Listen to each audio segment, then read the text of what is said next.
धनंजय मुंडे यांनाच वाल्मिक कराड नको होता, त्यांनीच एन्काउंटरची ऑफर दिली होती, असा नवीन दावा निलंबित पोलीस निरीक्षक रणजित कासले यांनी केलाय। रणजित कासलेच्या दाव्यानं खळबळ उडवून दिली आहे। पोलिसांनाही कासलेनं मला पकडून दाखवाच असं खुलं आव्हान दिलेलं आहे। बीडमध्ये अॅट्रॉसिटी ॲक्टनुसार रणजित कासले विरोधात गुन्हा दाखल करण्यात आलाय।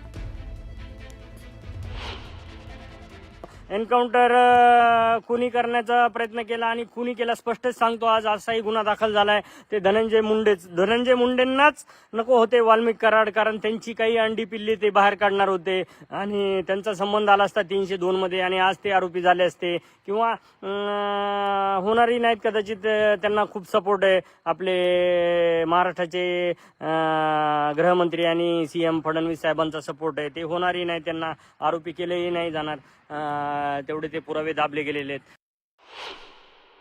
महाराष्ट्र पोलिसांना ओपन चॅलेंज देतो की त्यांनी मला पकडून दाखवावं। मित्रांनो, मी सायबरमध्ये काम केलेलं आहे आणि 20 वर्ष पोलीस डिपार्टमेंटमध्ये काम केलेलं आहे। तर किती टीम पाठवू द्या, 3 नाही 4 नाही 10 टीम पाठवू द्या, मी भेटणार नाही।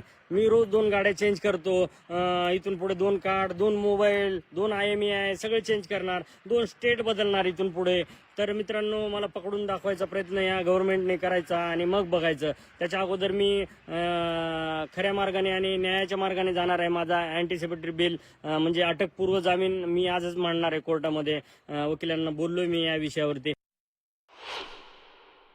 ते जे निलंबित अधिकारी आहेत त्यांचं असंही स्टेटमेंट आहे की हे जे तुम्ही सांगताय की मला एन्काउंटर करण्याच्या सूचना होत्या, म्हणजे फेक एन्काउंटर्स या महाराष्ट्रात अलीकडच्या काळात किंवा देशात घडलेले आहेत, त्याला पुष्टी देणारं हे विधान आहे।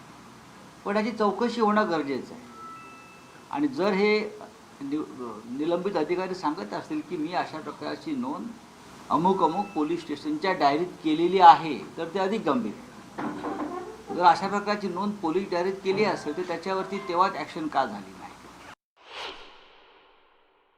आता पोलिसांना आव्हान देतोय, पोलीस आव्हान स्वीकारतील, कारण आतापर्यंत ज्यांनी आव्हान केलंय ते पोलिसांनी स्वीकारून ते पार पाडलेलं आहे।